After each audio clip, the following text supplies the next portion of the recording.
Olá, sejam todos bem-vindos ao programa Viva Cascudo. E na edição de hoje você vai conhecer mais sobre o folclorista potiguar Deífilo Gurgel.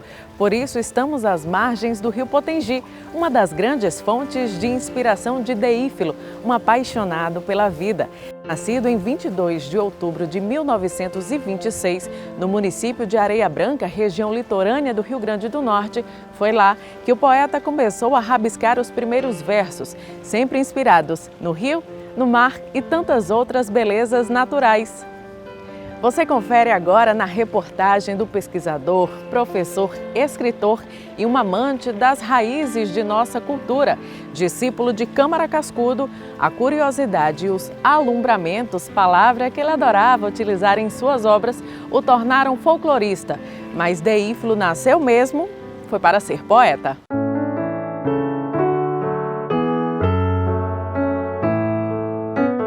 Deífilo foi guiado pelo amor e pelos encantamentos da vida. Refém da métrica e da rima, era um sonetista nato, considerado por muitos o melhor sonetista que já existiu. Um dos maiores poetas do Rio Grande do Norte e um dos maiores sonetistas do Brasil. O poeta Gilberto Avelino, que eu tive a felicidade de conviver com ele, de visitar a casa dele. Uma vez me disse, eu cheguei lá, ele estava com o Cais da Ausência de Deífilo Gurgel em mãos e disse: Deífilo Gurgel é o maior sonetista do Brasil. Deífilo não é importante para a poesia, ele era poesia. Deífilo era professor de folclore. Eu estava como reitor, ele me faz um requerimento dizendo, todo em verso, dizendo que precisava aumentar a carga horária, que ele não podia pesquisar, viver condignamente da poesia e do folclore, das pesquisas de lendas, histórias do Rio Grande do Norte, com o salário que percebia. Precisava de 40 horas, aumentava. Como era um poema, eu diferi em versos. Manda para uma comissão que era encarregada dessas horas, CPPD. Só que ninguém da CPPD se entusiasmou para fazer o verso novamente. Mas chegou a hora do pagamento. E a diretora do pessoal, não era muito de poesia, nada de poesia, chamada Maria da Guia. Mas eu escrevi e pedi a ela para transmitir. Autorizo o pagamento, sem falar em poesia. Do reitor, deferimento, assinado Maria da Guia. Terminou o processo aí. Muito tempo depois, Deífilo me manda um longo poema, realmente longo, dizendo do que ele conseguiu fazer graças a esse aumento dos valores. Da poesia vieram 4 livros: Cais da Ausência, Os Dias e as Noites, 7 sonetos do Rio e outros poemas e Os Bem-aventurados os que são bons. A prosa veio anos depois, na pesquisa sobre o folclore. O próprio Deífilo se considerava um temporão no estudo da cultura popular, já que só passou a se dedicar ao folclore aos 44 anos. E ele disse que a maior mágoa que ele tinha é que somente aos 44 anos começou a conhecer o folclore. Com base em conversa com os amigos, ele começou a se entusiasmar pela pesquisa da cultura popular. Eu enfatizo muito a importância dele ter sido um grande poeta, nascido em Areia Branca, mas cada hora para outra ele encontrou o folclore e disse: esse é meu caminho. Nesse deslumbramento pelo folclore e pela cultura popular potiguar, Deífilo contou com os ensinamentos do melhor dos mestres, Câmara Cascudo. Naquela época de encontros na Casa de Cascudo, Deífilo era professor na UFRN e lecionava folclore brasileiro. No ensino, ele buscou as fontes primárias. Era comum ele levar os estudantes para conhecer e conversar com o mestre Cascudo. Deífilo ele foi inclusive aluno de Câmara Cascudo na Faculdade de Direito, na década de 60. E ele começa a se interessar por folclore já mais velho, com uns 44 anos, se eu não me engano. E aí vem consultar o mestre, eles terminam tendo uma amizade muito profunda e termina tendo uma ajuda da parte de Câmara Cascudo em relação a ele no direcionamento desses estudos folclóricos que ele desenvolve tão bem. Deífilo foi um desbravador desse nosso folclore potiguar, né?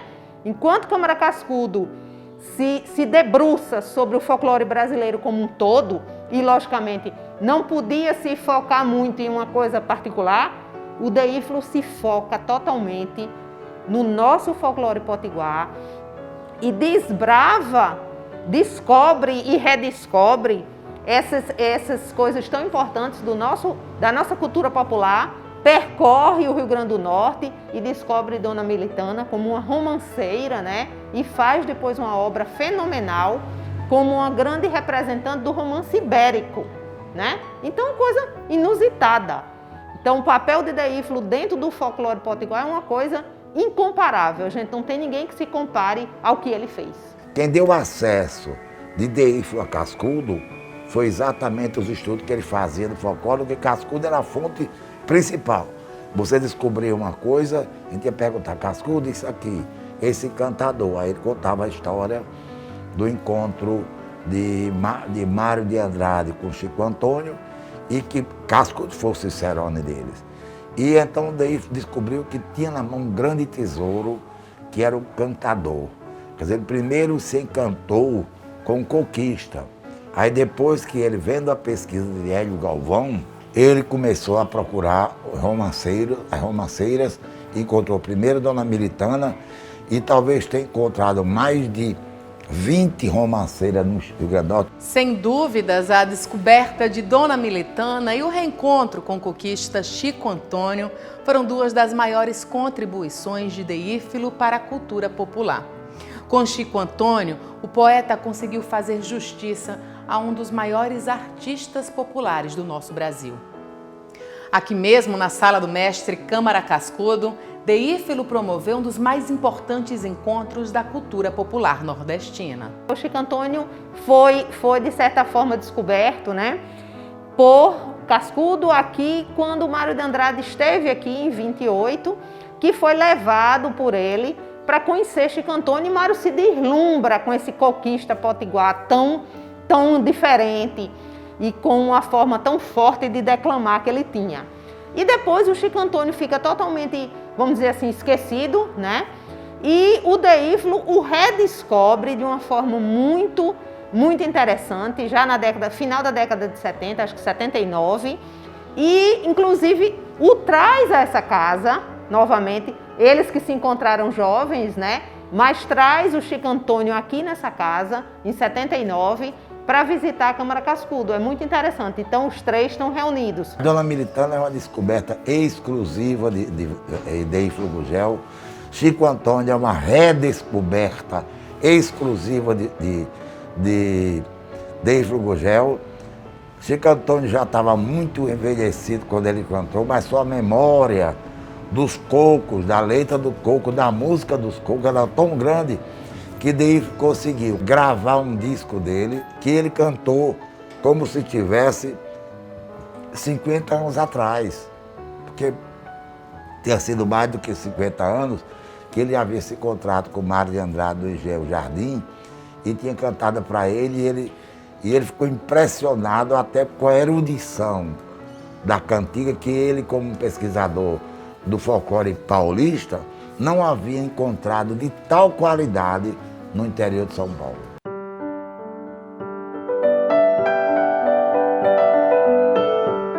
Depois de mais de 50 anos vivendo no mais absoluto esquecimento, Chico Antônio foi transformado num patrimônio de domínio público, como nunca poderia deixar de ser. O Mário de Andrade veio para aqui, final de 28, início de 1929, veio conhecer o folclore do Rio Grande do Norte.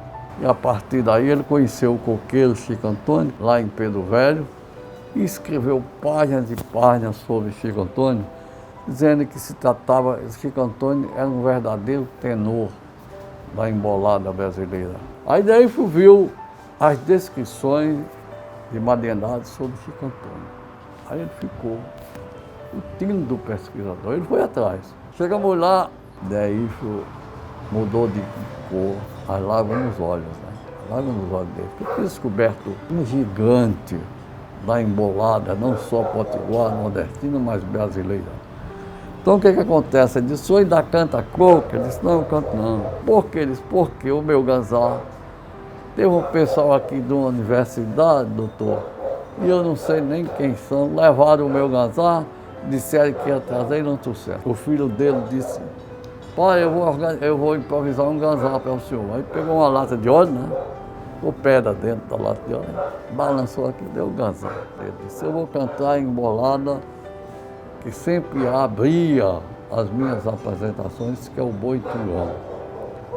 Aí ele começou a cantar o Boi Tungão. O Leleí, Boi Tungão, boi do Marajá. Tanto é bonito o boi, como é o aboiar. Eu chamava e ele vinha para a porteira do curral. Aí daí chorava, né? Ele cantando. Mas aí, quando ele terminou o Boi Tungão, ele começou, aí ele tirou direto. E daí, com essa redescoberta de Deífilo, Chico Antônio veio para Natal, se apresentou na universidade, se apresentou em eventos aqui na Fundação de Augusto e terminou e foi parar no programa de Rolando Boldrin no Som Brasil. O trabalho de Deífilo também apresentou figuras como o mamulengueiro Chico Daniel e Manuel Marinheiro. Foi por meio desses resgates, descobertas e redescobertas que Deífilo construiu o mais importante legado, o do humanismo, cuidando e amparando os grandes mestres da cultura popular.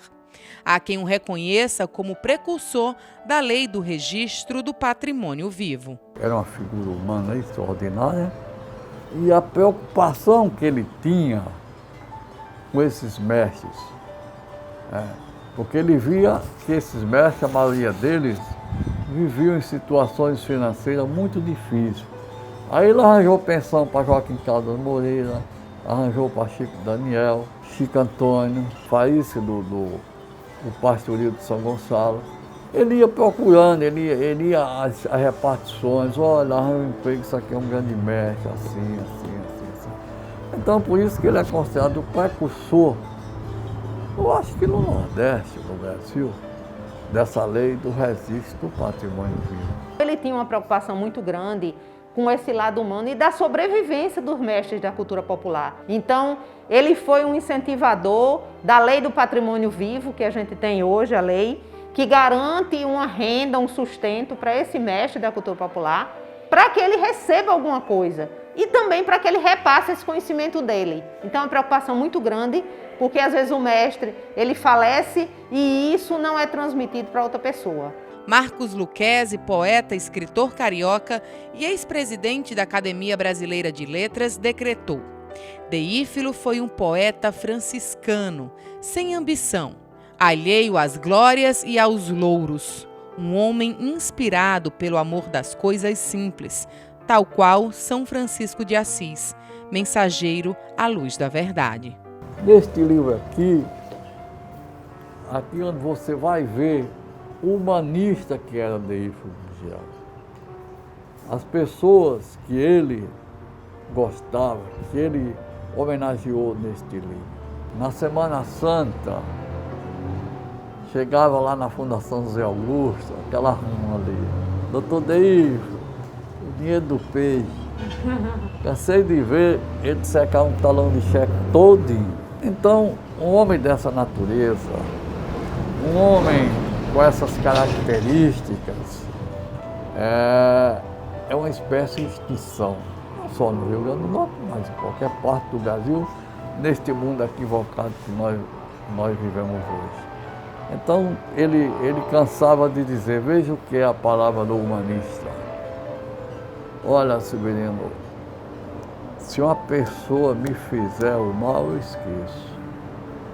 Mas se fizer um bem a mim, por favor, eu não esqueço nunca essa pessoa.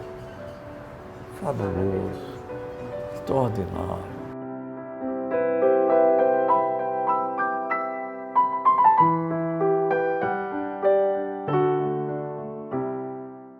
E essa simplicidade acompanhou o Deífilo por toda a vida e foi imortalizada no trecho de um dos versos que diz: Nunca seduziu a glória dos humanos, bem a eternidade dos deuses. Fez o que tinha que fazer, repartiu o pão entre os humildes, defendeu como pôde os ofendidos, semeou a esperança entre os justos e partiu como de partir, feliz com sua vida e sua morte. O programa Viva Cascudo vai a um breve intervalo, mas nós voltaremos em instantes com o depoimento dos familiares sobre o poeta de Areia Branca.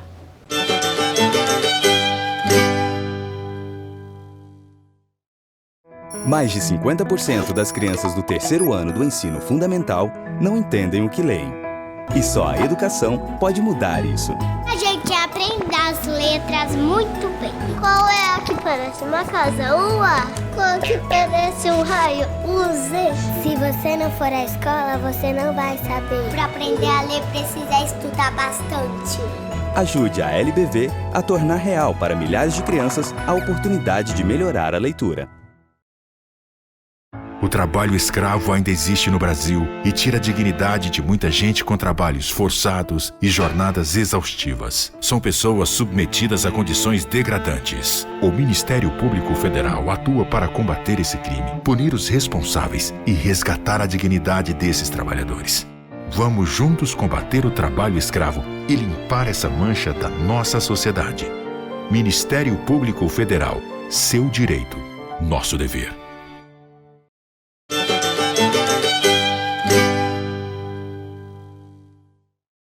Deífilo foi chamado de Deífilos. Foram 9 filhos ao longo da vida e sua devoção à família chamou a atenção do jornalista Sanderson Negreiros, que escreveu: um homem da família, da esposa e dos filhos, uma alma incapaz de insinceridades. Deífilo foi também um provinciano incurável e disse ele: assim como Câmara Cascudo, eu acho que a matéria-prima da minha obra está aqui, se referindo aos encantos do estado potiguar. Você confere agora os amores da vida de Deífilo, a família, a poesia e a terra natal.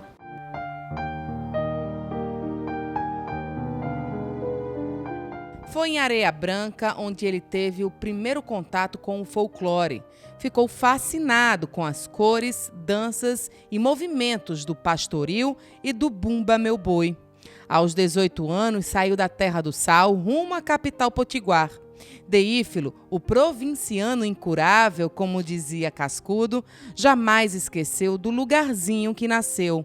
Era fascinado pela cultura e pelo povo. Em 2002, publicou um ensaio historiográfico, Areia Branca, a Terra e a Gente.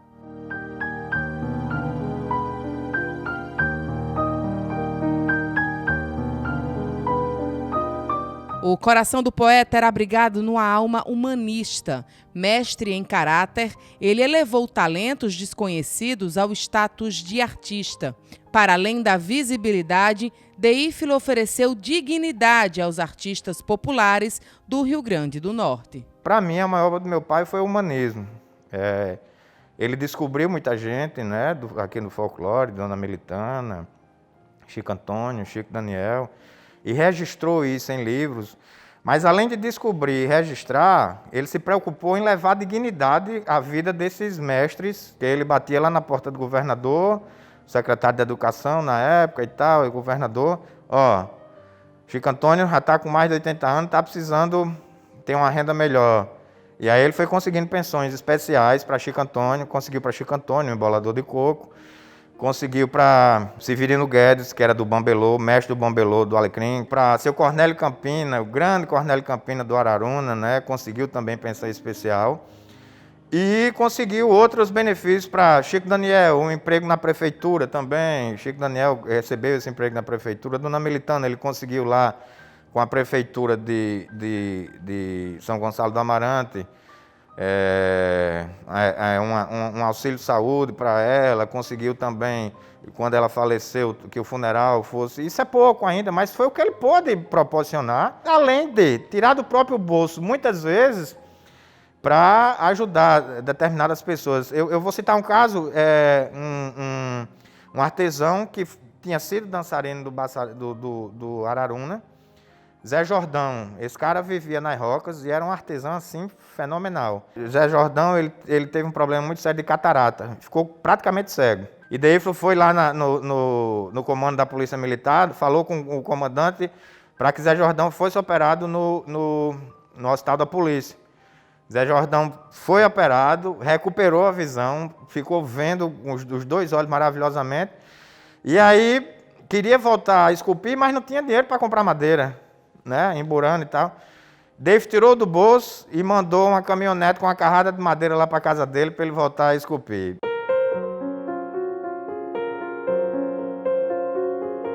Com a pastora dos sonhos e musa inspiradora Zoraide, Deífilo construiu uma extensa família. Ficaram casados por 6 décadas. Os filhos vieram em 2 momentos da vida. Primeiro nasceram 5. 9 anos depois, vieram mais 4 filhos. Nossa família é composta por 9 filhos, né? 8 irmãos, comigo 9. E o interessante disso é que papai e mamãe tiveram 5 filhos, praticamente um atrás do outro. Passaram 9 anos, quase uma década sem ter filho, e depois veio outra geração. Ele dizia que era a primeira leva e a segunda leva. E essa segunda leva foi espaçando um pouco mais de 3 em 3 anos, mas não deixou de procriar, não. Tanto que ele recebeu o apelido de Deífilos, por conta da quantidade de filhos, né? Era um pai e um avô maravilhoso, né? E um marido também, absolutamente apaixonado por Zoraide, minha mãe. E era declarado isso, esse amor. Nunca presenciamos uma discussão deles dois. Nunca vi ele, um alterando voz com o outro, nunca vi um entreveiro, uma discussão, isso. Havia algumas discordâncias, mas se resolvia ali. E mamãe sempre dizia, olha, a gente nunca briga, porque as coisas têm que se resolver só nós dois. Aí quando a gente vai dormir à noite, a gente na cama, a gente conversa e resolve. Então ele era muito carinhoso. E com os netos ele tinha um... Era quando um neto chegava e dava um beijo nele, ele dizia a ele, ai meu Deus do céu, isso daqui vale muito mais do que uma Mega Sena, um beijo desse. Alexandre, filho número 7, jornalista e escritor, dedicou o livro Autorretrato do Poeta ao pai. A obra foi um pagamento a uma espécie de dívida que Alexandre tinha com o pai. 7 anos após a morte de Deífilo, Alexandre lançou a publicação destacando especialmente as características do pai herói. Esse livro foi depois que ele faleceu, né? Eu achei um livro pequeno, com poucos poemas inéditos, chamado Autorretrato do Poeta. Ele tinha digitado, essa grafia aqui até ele, essa letra é dele, Autorretrato do Poeta. E aí eu quis lançar esse livro só com seria um livro inédito só com essas poucas poesias. Só que aí não deu certo, demorou, aí eu me enfurnei ainda mais dentro da biblioteca dele, num processo de uns 3, 4 anos. E aí comecei a achar muita coisa, achei muita coisa. E muita fotografia que eu não sabia que existia. Carta de Drummond para ele, de Ariano Suassuna para ele, de Cascudo, e de grandes nomes, João Cabral de Melo Neto. E aí eu fui tendo a ideia de não lançar apenas esse livro da poesia ineta, que é o Autorretrato do Poeta que ele deixou, mas também reeditar o primeiro livro de poesia dele, que foi uma tiragem muito pequena, em 1961, chamado Cais da Ausência. E também mostrar Deífilo através das cartas e das declarações de amigos para ele, em dedicatórias de livros e tal. E, junto a isso, fazer uma iconografia da vida dele, através de imagens. Então, ficou um livro meio híbrido, que ele deixou de ser um livro de pura poesia, mas que continua sendo poético pela história da vida dele. E eu também coloquei poesias minhas dedicadas a ele. A vida dele através das fotografias, desde de criança em Areia Branca, indo para Mossoró, depois chegando em Natal Jovem, o encontro com mamãe, com Zoraide, a família, os filhos e tal, até praticamente a última foto que ele bateu, que foi no Natal, no Réveillon de 2011, numa casa em Pirangi, na praia.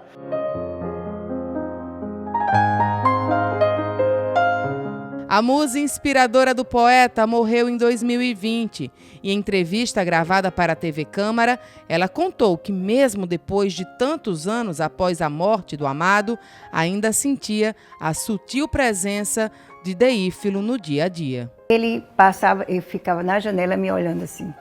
Aí dizia assim, eu ainda vou casar, vou namorar com essa menina, com essa loura, ele dizia. E eu nem conhecia ele, de jeito nenhum. Todo domingo ele ia me ver entrar na igreja, na missa. Aí depois eu jogava no centro, eu era do Ateneu e jogava no centro feminino. Jogava muito vôlei, que ainda hoje ainda sonho jogando. Aí ele uma vez foi me ver jogar. Aí desse jogo aí começou a conversar e pronto. Começou o namoro. Mas já foi um namoro que ele foi lá para casa e aí foram 6 meses de namoro, 6 meses só. Mas ele lá no dia 8 de maio ele me pediu em casamento, no outro 8 de maio ele disse, essa hora mesmo, o ano que vem nós vamos nos casar.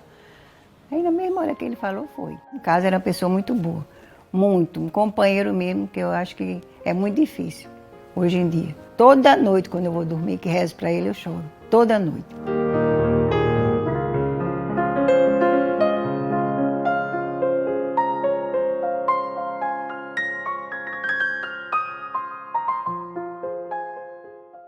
Encantadora a história de Deífilo, um orgulho potiguar. O Viva Cascudo faz mais uma pausa, mas nós voltaremos em instantes com a entrevista do professor e irmão de Deífilo Gurgel, Tarcísio Gurgel. Não saia daí, a gente volta já.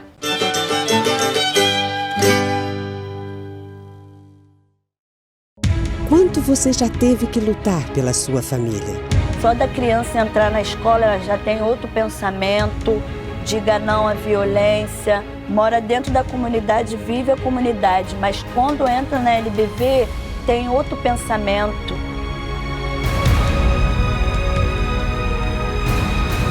Quer saber como você ajudou essa família? Acesse lbv.org/histórias. A água é um bem precioso, usado para cozinhar, para aguar as plantas, assim como para nos hidratar. Mas você sabia que esse líquido que a gente bebe todos os dias pode acabar? Por isso é preciso economizar a água que consumimos. Aí vão algumas dicas. No banheiro, feche a torneira enquanto escova os dentes ou faz a barba. E estipule um tempo aproximado de 5 minutos para o seu banho. Na cozinha, feche a torneira enquanto ensaboa a louça e só volte a abrir quando for para enxaguar. E na parte de fora da sua casa, use um balde para lavar o carro e a calçada. O uso de mangueira aumenta o desperdício de água. Faça a sua parte. Juntos podemos fazer um mundo melhor. Uma iniciativa do Instituto Federal de Educação, Ciência e Tecnologia do Rio Grande do Norte.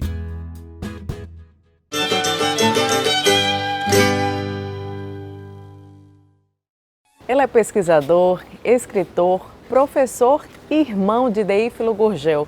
Eu converso com o professor Tarcísio Gurgel. Obrigada pela sua participação aqui no Viva Cascudo. Agora, eu é que agradeço, quer dizer, pela oportunidade de falar sobre uma pessoa da qual não me constrange de modo algum utilizar a classificação como uma pessoa especial, porque de fato ele foi uma pessoa especial. Eu diria até com um pouco de redundância, especialmente na minha própria vida, como a gente pode ver no decorrer da nossa conversa. Professor, muita gente conhece Deífilo como o poeta, o folclorista, mas na vida pessoal, como ele era como irmão? Ora, Deífilo era uma pessoa de extrema simplicidade, era uma das pessoas mais autênticas que eu conheci, de tal maneira que às vezes se reclamava dele talvez até um certo glamour para a convivência da vida intelectual, e ele jamais fez pose dessa história. É uma pessoa que dava cotidianamente lições de bem viver. Deífilo era uma pessoa muito bem-humorada e era uma pessoa de humor finíssimo, às vezes cortante, a depender da circunstância que o fazia produzir humor. Mas era, sobretudo, uma pessoa de extrema sensibilidade, um homem que ainda muito criança descobre a força incoercível da poesia quando, numas férias, acompanhando o seu avô em Caraúbas, ele, um menino litorâneo de Areia Branca, ele descobre que pode, de alguma forma, traduzir emocionalmente sentimentos que ele tinha muito fortes quando criança. Ele confessava isso na sua cidade de Areia Branca. Se você me permite, por exemplo, eu daria de imediato uma ideia de como isso acontece no poema Mirante, que ele faz olhando um açude na cidade de Caraúbas. Ele traduz esse momento, essa situação e revela a situação com as seguintes palavras. Entardece. Na calçada plantada no fim da rua, mirante de pedra e sonho, sala de espera da lua, um menino solitário, perdido no seu mirar, sonha com sua cidade de areia branca e de mar. Imediatamente, é como se as coisas todas parassem e, em forma de som e cor, explodissem na passagem. Que o menino, de repente, já não existe. É miragem.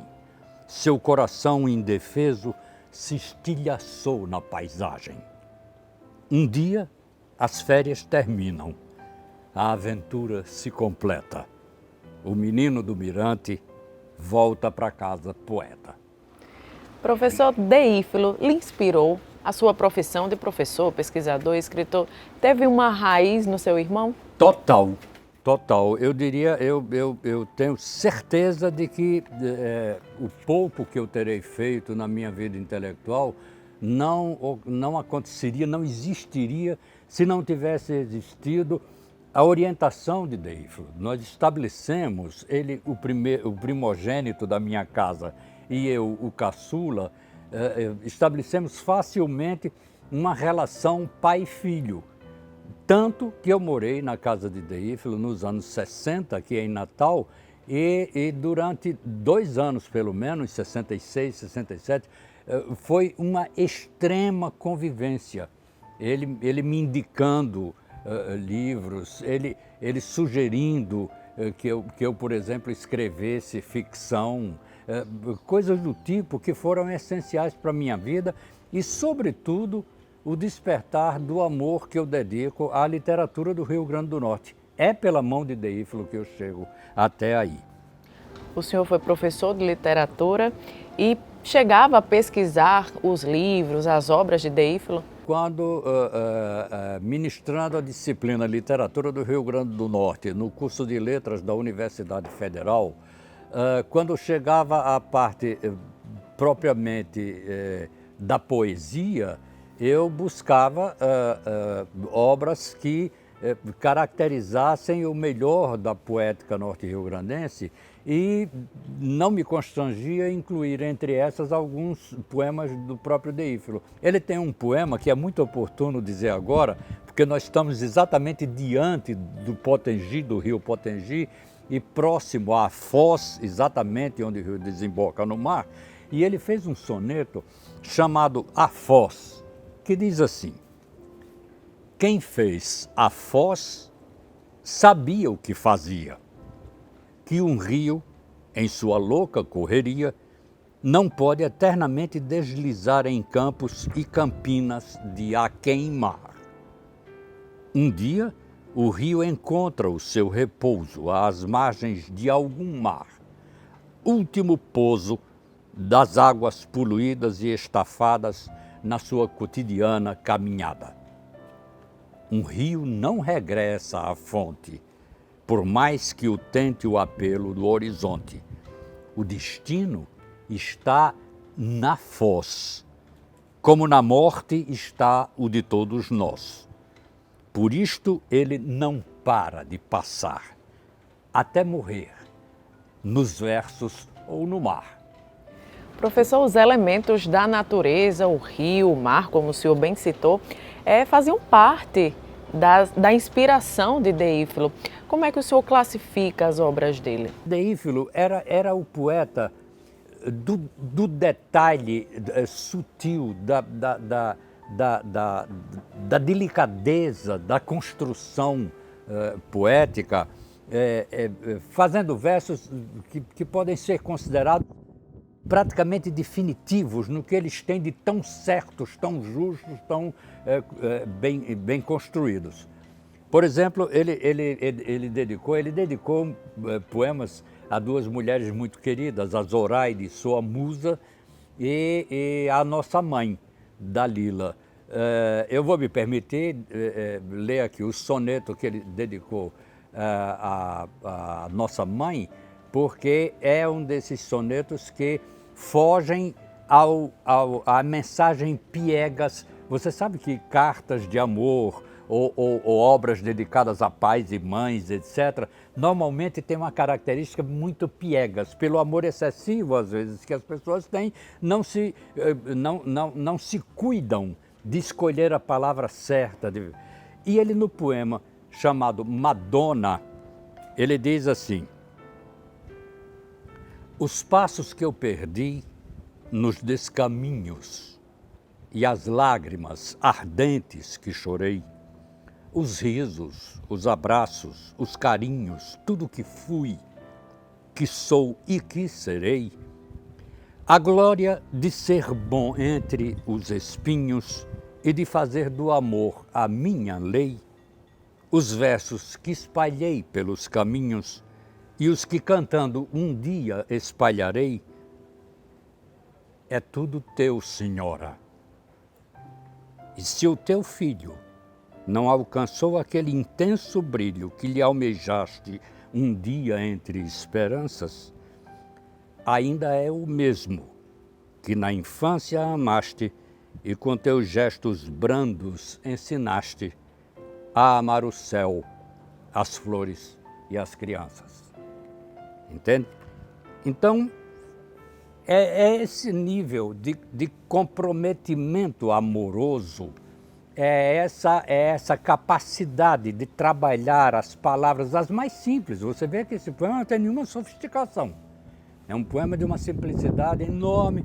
Ele coloca, e certamente foi com essa simplicidade que Deífilo chegou um dia à cultura popular, ao grande amor da maturidade de Deífilo, entende? Porque ele funcionário, então, da prefeitura, no órgão que lidava com a cultura, ele é designado para para coordenar os festejos natalinos e se apaixona. É como se houvesse assim uma espécie daquilo que em religião se chama epifania, né? É um acontecimento luminoso na vida dele, essa descoberta com o folclore, que vai culminar com a descoberta nas pesquisas que Deífilo não parava de fazer, até próximo de morrer, com a descoberta, eu repito, de duas figuras que são hoje absolutamente icônicas na literatura do Rio Grande do Norte, uma tendo sido até anteriormente pela descoberta que precede, feita por Mário de Andrade, que foi o coquista Chico Antônio. E a outra, a romanceira fabulosa, Dona Militana. Para ilustrar ainda melhor isso daí, é que esse amor de Deífilo pela cultura popular e nessa, mais do que em tudo, o folclore, também deu lugar a que ele produzisse alguns poemas muito interessantes. Um desses, que se chama Os Barcos de Santos Reis, chegou a ser musicado pelo compositor Roberto Lima de Souza. E diz assim, ele se referindo àqueles barquinhos que são feitos por artesãos e que são postos à venda nas festas de Santo Reis, tão conhecidos de quem frequenta esses festejos. Diz Deífilo, tão levemente e com tanta alegria e tanta beleza: nas festas de Santos Reis, da cidade do Natal, qualquer pessoa do povo, com modesto capital, pode, se assim lhe aprouver, transformar-se num instante no feliz proprietário dos barcos mais elegantes que alguém já pensou a ter, para poder algum dia fazer um longo cruzeiro de Europa, França e Bahia. São naus de papel de seda, carregadas de castanhas, sonhando terras distantes de Portugal e de Espanha. Herdeiras das velhas naus, Catarineta e Fragata, veleiros de Dona Sancha coberta de ouro e prata. Professor, inclusive na Câmara Municipal de Natal nós temos a Comenda Deífilo Gurgel, que é uma homenagem a pessoas de destaque na área da cultura. Então é muito propício o senhor falar sobre isso. E uma outra pergunta, a obra de Deífilo parece que a gente estuda e sempre tem mais a aprender. O senhor acha isso também, que é uma obra vasta e quase infinita? Sim, porque Deífilo, embora fosse essencialmente um lírico, talvez um pouco romântico mesmo, ele era um profundo observador da existência humana e do homem em sociedade. Há um soneto, eu não sei se cabe mais um soneto, mais outro soneto, mais outro, enfim, são intermináveis essas coisas aqui que Deífilo andou escrevendo. Então há um soneto dele que me atrai muito, que é um soneto chamado A Lavadeira, onde ele fala dessa figura tão pouco notada e tão importante na existência humana, na vida das pessoas.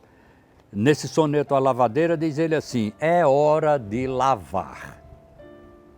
A lavadeira lava as lavas de amor da derradeira noite, nos interstícios do pijama, menos o que restou no chão da cama. As nódoas de café no macacão e a náusea do lençol do lactente viram alegres bolhas de sabão nas mãos da lavadeira indiferente. Eis o branco total. Eis a brancura das roupas tremulando nas alturas, bandeiras matinais nas frágeis varas. A lavadeira é prática e simplória. Terminado seu trabalho, humilde glória, lava no rio as suas carnes claras. Professor, são elementos simples aos nossos olhos, mas que se transformam em belas poesias. Perfeitamente, perfeitamente. Eu gostaria de fazer um arremate aqui, um fecho com um soneto de Deífilo, que eu desde a primeira vez que ouvi declamado por ele próprio, e Deífilo também tinha essa qualidade, ele, com a simplicidade dele, com a maneira fabulosa de escandir certas palavras, ele dizia como ninguém poesia. Ele inclusive tinha decorados quase 100 sonetos, ele era um admirador dessa forma poética e sabia de cor uma quantidade e dizia de uma maneira realmente maravilhosa.